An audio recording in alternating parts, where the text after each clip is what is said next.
Hello everyone, मैं हूं Poonam tales kitchen में आप सभी का स्वागत है। आज मैं आप सभी के साथ सिंपल सी सब्जी की बहुत ही स्वादिष्ट सी रेसिपी शेयर करने जा रही हूं। मैं आज आप सभी के साथ तोरी चना दाल तड़का की रेसिपी शेयर कर रही हूँ। तोरी जो है बहुत सारे घरों में लोगों को पसंद नहीं आता, लेकिन ये बहुत ही गुणकारी सब्जी है। तो आप अगर इस तरह से फैमिली में बना करके खिलाओगे तो सभी को पसंद आएगा।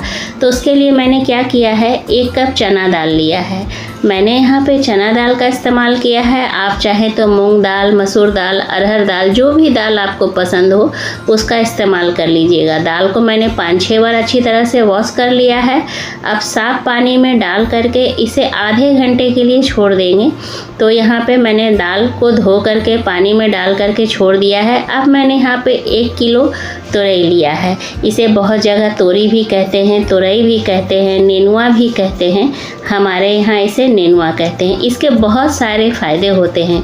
इसमें विटामिन B6 भरपूर मात्रा में पाया जाता है। वेट लॉस में मददगार होता है। डायबिटीज़ के लिए बहुत फ़ायदेमंद होता है और इसकी तासीर जो होती है वो बहुत ठंडी होती है। तो तुरई को मैंने छील लिया है। अब इसे रफली काट लेंगे। कोई ज़रूरी नहीं है फाइन चॉपिंग का, रफली काट लेना है।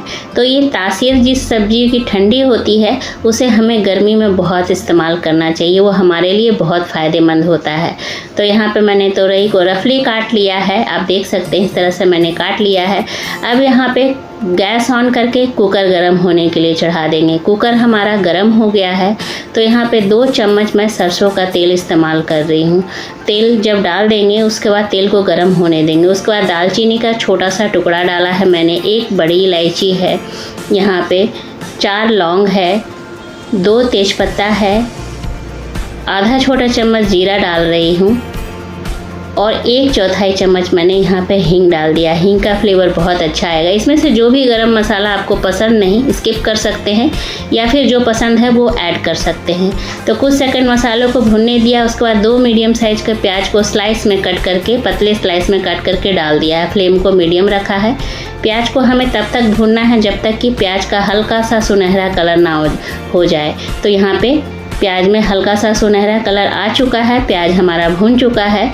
तो अब यहाँ पे क्या करना है, हमें 2 चम्मच लहसुन, अदरक और हरी मिर्च का पेस्ट डाल देना है। तो यहाँ पे मैंने 2 चम्मच लहसुन, अदरक और हरी मिर्च का पेस्ट डाल दिया है। फ्लेम को लो रखा है। लो फ्लेम पे 2 मिनट तक इसे भी हम प्याज के साथ भून लेंगे। तो यहाँ पे 2 मिनट हो गए हैं भूनते हुए। लहसुन, अदरक, मिर्च की बहुत अच्छी खुशबू आ रही है। तो अब इस स्टेज पे 1 बड़े साइज का टमाटर डाल देंगे, काट करके रफली काटा है मैंने। यहाँ पे स्वाद अनुसार नमक डाल देंगे, यानी कि मैंने यहाँ पे 1.5 छोटा चम्मच नमक का इस्तेमाल किया है। अब यहाँ पे आधा छोटा चम्मच हल्दी पाउडर डाल देंगे। 1 चम्मच भर के मैंने यहाँ पे धनिया पाउडर का इस्तेमाल किया है। यहाँ पे 1 छोटा चम्मच सब्जी मसाला, आप कोई भी सब्जी मसाला ले सकते हैं। 1 छोटा चम्मच कश्मीरी लाल मिर्च डाल रही हूँ। कलर के लिए इसे तीखा नहीं होता है। अगर आपको तीखा पसंद है तो आप लाल मिर्च का पाउडर भी डाल सकते हैं। सारे मसालों को अच्छी तरह से प्याज और टमाटर के साथ पहले मिक्स कर लेंगे। मिक्स करने के बाद फ्लेम को लो रख कर ढक्कन लगा करके 5 मिनट तक मसालों को भूनने देंगे। तो यहाँ पे 5 मिनट हो चुके हैं। मसाले को एक बार मैं चेक कर रही हूँ। टमाटर बहुत अच्छी तरह से सॉफ्ट हो गया है, प्याज भी गल गया है और मसालों की बहुत अच्छी खुशबू आ रही है। तो मसाले जो हैं हमारे बहुत अच्छी तरह से भून चुके हैं। तो एक बार मैंने बहुत अच्छी तरह से चला लिया है। अब चलाने के बाद जो हमने तुरई काट करके रखा था उसको डाल देना है। डालने के बाद एक बार मसालों के साथ अच्छी तरह से तुरई को मिला लेना है, मिक्स कर लेना है।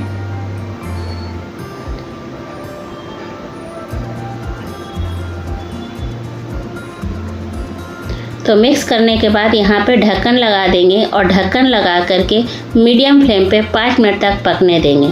जब तक तुरई पक रहा है तब तक इधर दाल चेक कर लेते हैं। तो दाल देखिए आधे घंटे में ही बहुत अच्छी तरह से फूल चुका है, चना दाल है। तो अब इस पानी को हम हटा देंगे और साफ़ पानी से एक बार फिर से धो लेंगे। 5 मिनट हो गए थे। आप देख सकते हैं तुरई जो है थोड़ा सा सॉफ्ट हो चुका है। तुरई से पानी हल्का हल्का रिलीज़ होना शुरू हो गया है। तो बस अब इस स्टेज पे जो हमने चना दाल रखा है उसको डाल देना है। बहुत ही हेल्दी सब्जी है, टेस्टी है और इस तरह से गरम मसालों के साथ बनाने से इसका जो फ्लेवर है ना बहुत निखर के आता है। एकदम पार्टी लाइक ये सब्जी बन के तैयार हो जाता है। गेस्ट को भी आप सर्व कर सकते हैं। हेल्दी के साथ साथ ये टेस्टी भी हो जाता है। अगर बच्चे बड़े तोरई नहीं खाना पसंद करते हैं तो आप एक बार इस तरह से चना दाल तड़का के साथ बना करके देखिए, बहुत ही अच्छा लगेगा। अब यहाँ पे मैं सबको मिक्स करने के बाद 1 बड़ा गिलास पानी डाल दूँगी। यहाँ पे 1/4 गरम मसाला डाल दिया है फ्लेवर के लिए, टेस्ट के लिए। अब थोड़ा सा यहाँ पे हरा धनिया डाल दिया है। पानी की क्वांटिटी जो है वो आप अपने अकॉर्डिंग रखिएगा, पर ध्यान रखिएगा कि तुरई जो है वो पानी रिलीज़ करता है, तो इस हिसाब से पानी डालें। तो यहाँ पे सबको मैंने मिक्स कर दिया है। अब ढक्कन लगा देंगे। हाई फ्लेम पे 1 सीटी और 2 सीटी मीडियम टू लो फ्लेम पे। तो यहाँ पे तीसरी सीटी लग चुकी है। पहली सीटी मैंने हाई फ्लेम पे लगाई थी, 2 सीटी मीडियम टू लो फ्लेम पे लगा दिया है। अब प्रेशर जो है अपने आप रिलीज़ होने देंगे, थोड़ी देर के लिए छोड़ देंगे। तो प्रेशर जो है वो अपने आप रिलीज़ हो चुका है। अब ढक्कन खोल रही हूँ। अब ढक्कन खोलने के बाद एक बार चला कर देख रही हूँ। आप देख सकते हैं तुरई भी गल गया है, चना दाल भी बिल्कुल पक गया है और इसकी कंसिस्टेंसी जो है बिल्कुल परफेक्ट है। अब ऊपर से थोड़ा सा हरा धनिया और डाल देंगे ताकि और भी इसका टेस्ट जो है इन्हेंस हो जाए, बहुत ही अच्छा लगे। तो ये हमारा तुरई चना दाल तड़का बन के तैयार हो गया है। अब आप इसे प्लेन राइस के साथ खाइए या जीरा राइस के साथ खाइए या फिर रोटी पराठा पूड़ी के साथ खाइए, सभी के साथ ये बहुत ही अच्छा लगता है। बच्चों को बहुत पसंद आने वाला है। जो तुरई नहीं खाते ना, उन्हें आप ज़रूर खिलाइए। इसकी तासीर ठंडी होती है, गर्मियों के लिए बहुत ही फ़ायदेमंद ये सब्जी होता है। तो उम्मीद करती हूँ आज की ये सब्जी की रेसिपी आप सभी को पसंद आई होगी। अगर पसंद आई तो लाइक शेयर कीजिएगा।